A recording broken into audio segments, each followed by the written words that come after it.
My name is David. That's my wife, Lana. We started the food truck 8 months ago.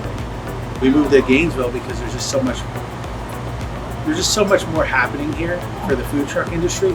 Our sales, we've been here 3 months, and they've tripled. We're actually looking to expand already. Rancho. If you want great steak sandwiches, that's where you go.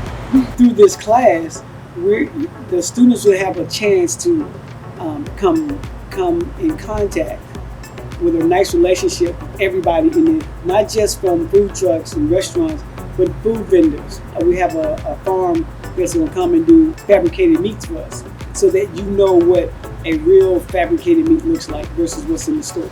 You'll get to learn all about sanitation, because that's a really big part of it as well.